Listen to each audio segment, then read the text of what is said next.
नमस्कार दोस्तों, मैं धर्मेंद्र कुमार सरोज आपके अपने YouTube चैनल जेके स्टडी पे आपका हार्दिक स्वागत एवं अभिनंदन करता हूँ। दोस्तों, आज मैं बहुत ही इम्पोर्टेंट चैप्टर विद्युत पार्ट 4 बताऊंगा। और इसके पहले जो वीडियो अपलोडेड हुआ है, अगर वो ना देखें तो बेटा सबसे पहले उसको जाके आप लोग पढ़ लीजिए, ताकि ये वाला पार्ट्स और बढ़िया आपको समझ में आए। तो चलिए आज हम पढ़ेंगे बहुत ही इंपॉर्टेंट हेडिंग प्रतिरोधों का संयोजन पार्ट 4 में।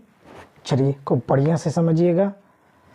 तो वीडियो शुरू करने से पहले आप लोगों से एक रिक्वेस्ट है कि चैनल को लाइक, सब्सक्राइब, शेयर जरूर करिएगा। ठीक, चलिए।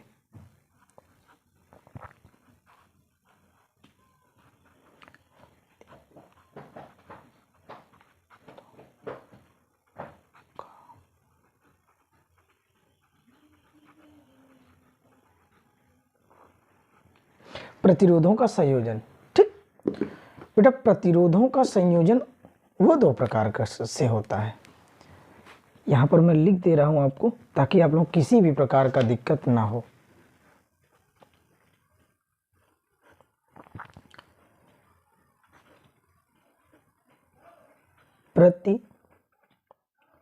प्रतिरोधों का संयोजन दो प्रकार से होता है। कितने प्रकार से होता है बेटा? दो प्रकार से। ठीक, पहला देखिए, पहला होता है कि श्रेणी संयोजन। श्रेणी संयोजन और दूसरा होता है बेटा समांतर संयोजन।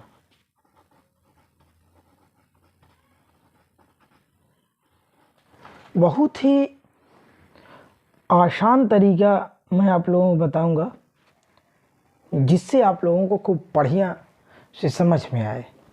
तो पहला बेटा मैंने देखा कि श्रेणी संयोजन और दूसरा क्या होता है? समांतर संयोजन। तो अब थोड़ा सा इसके बारे में हम थोड़ा सा जान लें, श्रेणी संयोजन या समांतर संयोजन।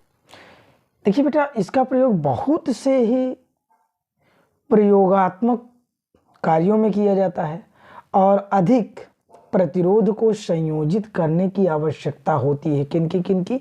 श्रेणी और समांतर। ये पॉइंट आप लोग हमेशा याद रखिएगा कि अधिक प्रतिरोधों का संयोजित यानी अधिक प्रतिरोधों को संयोजित करने के लिए इनकी आवश्यकता होती है। तो चलिए आज सबसे पहले हम श्रेणी क्रम के बारे में जानते हैं और श्रेणी क्रम के द्वारा बने सूत्र को स्थापित करेंगे। ठीक है बेटा, खूब बढ़िया से समझिएगा।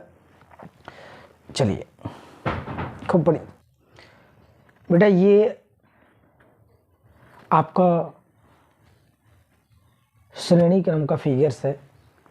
अगर एक बार बेटा इसको समझ लोगे आप, तो यकीन मानिए कि आप परीक्षा में बिना देखे क्वेश्चन पढ़ते ही इसको हल कर डालेंगे। बेटा एक चीज़ और ध्यान दीजिए कि आप लोगों ने कक्षा 9वीं या 10वीं में रचना पढ़ा होगा। जैसे जैसे फिगर बना है मैं आपको समझा दे रहा हूँ, वैसे लिखना है, उसी तरीके से आपको फार्मूला प्रूफ करना है।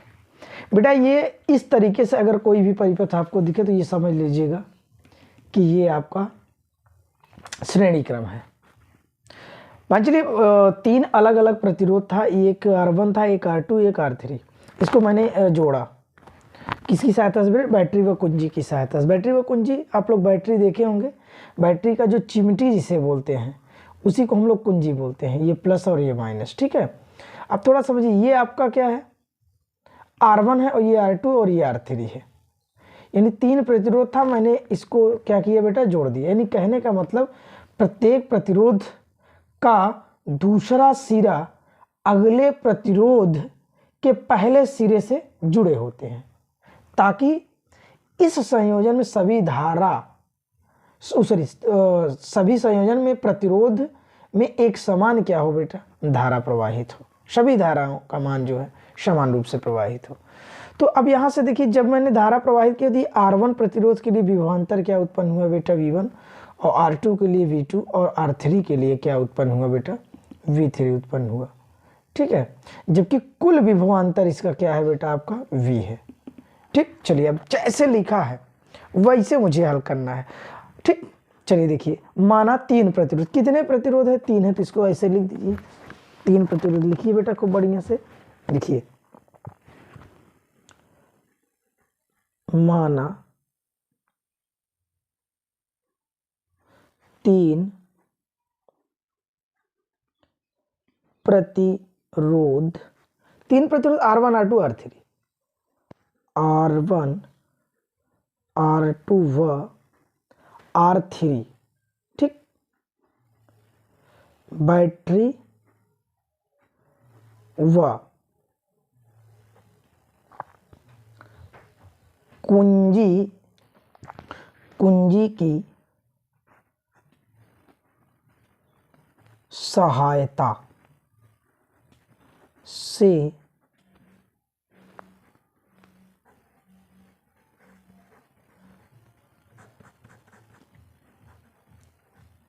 श्रेणी, ठीक है, श्रेणी क्रम भी इसे बोल सकते हैं, श्रेणी क्रम में जोड़े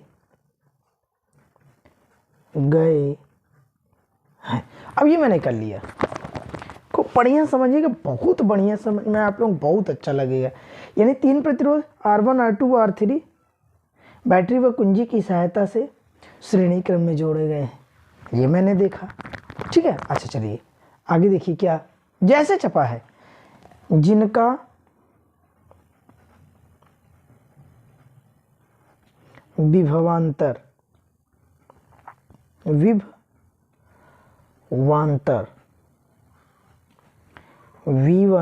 V2 व V3 है। ठीक, समझ में आया बात, यानी R1 के लिए V1 R2 के लिए V2 और R3 के लिए V3। ठीक, जैसे बेटा फिगर छपा वैसे मैंने लिख दिया। अब इसमें ज़्यादा कंफ्यूज मत होइएगा, फिगर बनाइएगा और जैसे लिखा वैसे लिख दीजिएगा। ठीक, मैंने लिखा कि माना 3 प्रतिरोध R1 व R2 बैटरी व कुंजी की सहायता से श्रेणी क्रम में जोड़े गए हैं, जिनका विभवांतर V1 V2 V3। ठीक, अब जाहिर सी बात है, ये आप लोग अच्छी तरीके से जानते हैं कि जब भी कभी भी आपका ये 3 चीज़ मिले, यानी अगर मिले V R I, यानी इन तीनों का कॉम्बिनेशन मिले तो समझ लीजिए कि V बराबर I इंटू R होगा, या तो I बराबर V अपान R होगा, या R बराबर V अपान I होगा, है तो तीनों। तो ये समझ लीजिए कि इसमें ओम का नियमों का पालन जरूर करेगा, ये ओम के नियमों का पालन जरूर करेगा। तो यहाँ मैं लिख सकता हूँ बेटा ओम के नियमानुसार। ठीक, क्या लिख सकता हूँ, ओम के नियमानुसार। देखिए, ओम के नियमानुसार क्या होता है बेटा, V बराबर IR, इसको हम इक्वेशन क्या मानते हैं, 1। अब हल करते चले जाइए।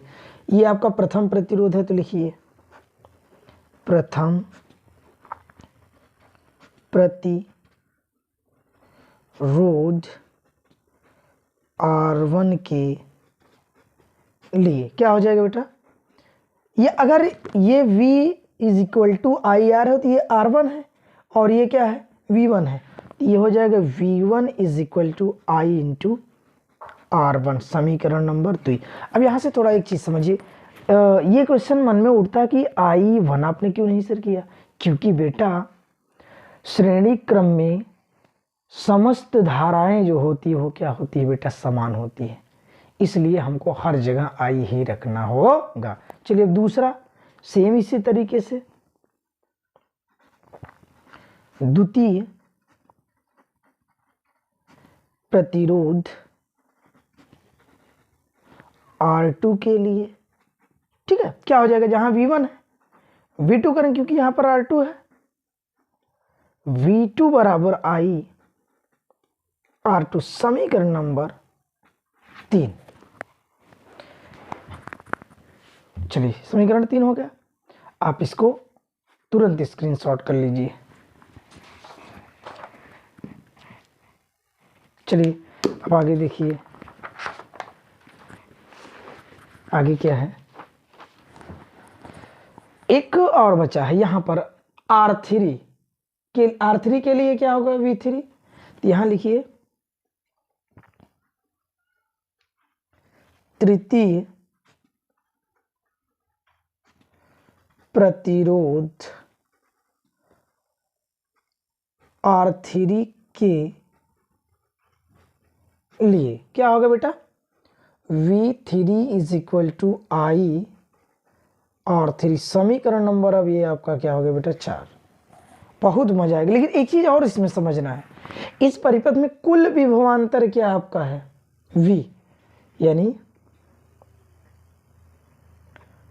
कुल विभवांतर हम ज्ञात कर लेते हैं। विभवांतर क्या है बेटा, कुल विभवांतर V is equal to V1 plus V2 plus V3। समीकरण नंबर 5। ये 5 समीकरण आपके बन गए, 5 समीकरण बन गए। और इसको तुरंत आप लोग क्या करिए, हल कर लीजिए। देखिए समीकरण 1 2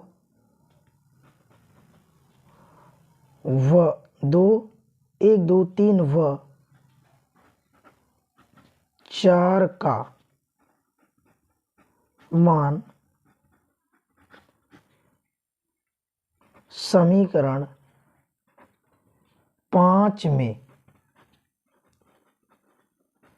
रखने पर, ठीक।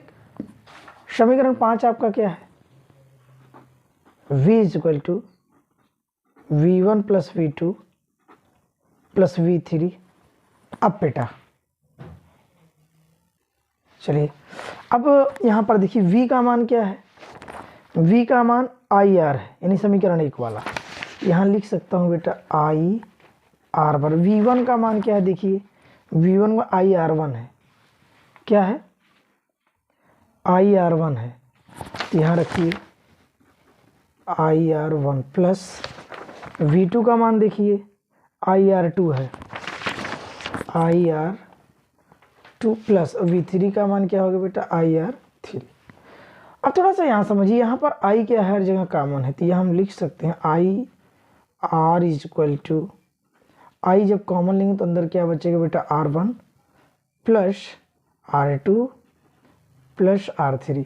अब ये I से I खत्म, ठीक है, ये I से I अगर खत्म हो गया तो बचा क्या बेटा, R is equal to R1 plus R2 plus R3। ये आपका क्या बन गया, फार्मूला श्रेणी क्रम का। अब जरूरी नहीं है कि हमारा ये इतना ही आए, हम इसको और भी बढ़ा सकते हैं। इन प्रतिरोधों का मान बढ़ा के R4R तक लिख सकते हैं। थोड़ा एक पॉइंट मैं आपको लिख दे रहा हूं कि यदि, बढ़िया समझिए, यदि श्रेणियों का क्रम Rn स्मॉल n, n मतलब अनंत तक, Rn हो तो, ठीक हो तो थोड़ा लिखने में कर हो तो, तब क्या हो जाएगा बेटा, यहाँ Rn is equal to R1 plus R2 plus R3 plus R4 dot dot dot dot Rn तक, ठीक, समझ में आएगा। अब पहले आप लोग सीरियल से पहले वाले पार्ट का स्क्रीनशॉट करिए प्यारे बच्चों। चलिए अब दूसरे वाले का कर लीजिए।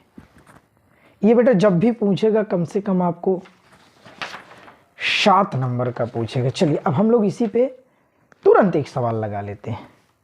ठीक, चलिए कुछ पॉइंट्स भी इसमें आप लोग देख लीजिए कि इसमें कुछ पॉइंट्स क्या होते हैं जिसे पॉइंट आप बढ़ा सकते हो कि श्रेणी क्रम में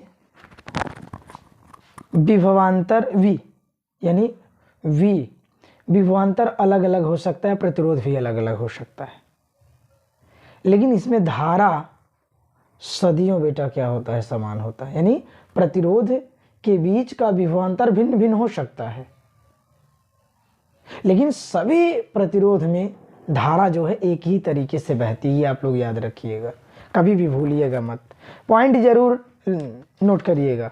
चलिए एक सवाल हम लोग लगाते हैं। यदि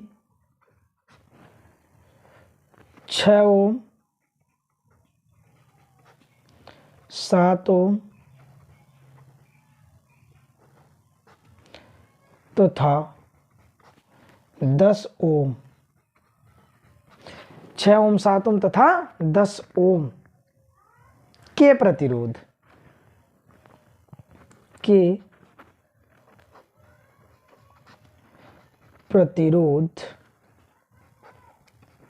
श्रेणी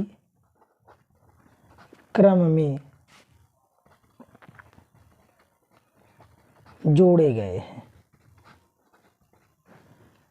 हैं, है ना, तो इनका तुल्य प्रतिरोध ज्ञात कीजिए। अभी मैं सवाल को छोटे छोटे खंड में करके दिखा रहा हूं आप लोगों को, ताकि आप लोगों को कोई दिक्कत ना हो। ठीक है, चलिए देखिए थोड़ा सा सवाल यहां पर समझना है। तुल्य प्रतिरोध मतलब कुल प्रतिरोध आपका पूछ रहा है। यहां पर 3 मान से दिए गए हैं। चलिए देखिए 6 ओम, ये आपका क्या हो जाएगा बेटा, R1 बराबर क्या दिया है, 6 ओम का प्रतीक है ये जो मैंने हिंदी में लिखा है,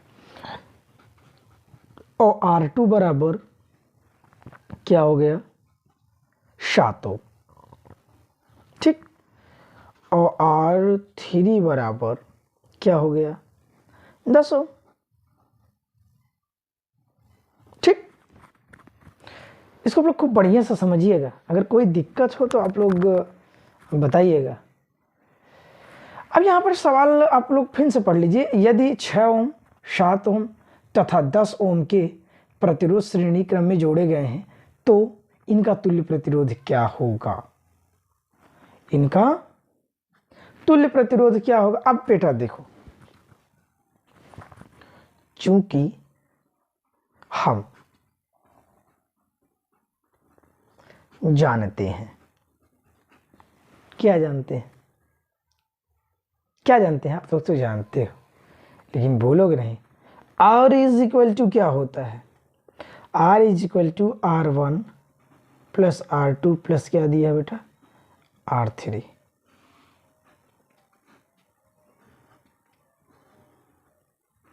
ठीक, R इज इक्वल टू क्या दिया है, R1 plus R2 plus R3। ठीक बेटा, एक चीज और ध्यान दीजिएगा, इसको हम बढ़ा सकते हैं, इसको मैं बार बार आपको इसलिए फोर्स कर रहा हूं ताकि आप लोगों को कोई दिक्कत ना हो। ठीक, कहीं 2 दिया हो तो आप लोग हैरान हो जाओ कि यार मैंने तो 2 ही सिद्ध किया है, और फिगर में भी आप जो मैंने बताया है उसको भी आप लोग क्लियर किए रहिएगा। ठीक है, ये वाला जो है चाहे कम कर सकते हो चाहे बढ़ा सकते हो प्रतिरोध, तो उसी तरीके से वोल्टा भी हो जाएगा। चलिए अब मान रखिए, तो R इक्वल टू R1 का मान कितना है बेटा, 6 ओम प्लस R2 का मान कितना है, 7 प्लस R3 का मान कितना है, 10। टोटल क्या कर दीजिए, जोड़ दीजिए, तो R इक्वल टू क्या हो जाएगा, ये होगा 17 और 17 6 कितना हो जाएगा बेटा, 23 ओम।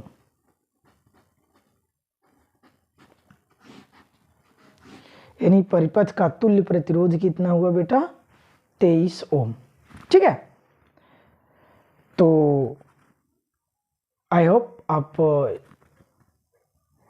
लोगों से यही यकीन करता हूं कि यह वीडियो आप लोगों को बढ़िया समझ में आया होगा। ये जब भी पूछेगा 7 नंबर का तो प्लीज़ आपसे एक रिक्वेस्ट है, चैनल को लाइक सब्सक्राइब शेयर जरूर करिएगा। जय हिंद, जय भारत, जय माँ Saraswati. Please like subscribe share ताकि और बच्चों का उज्जवल भविष्य बने। धन्यवाद।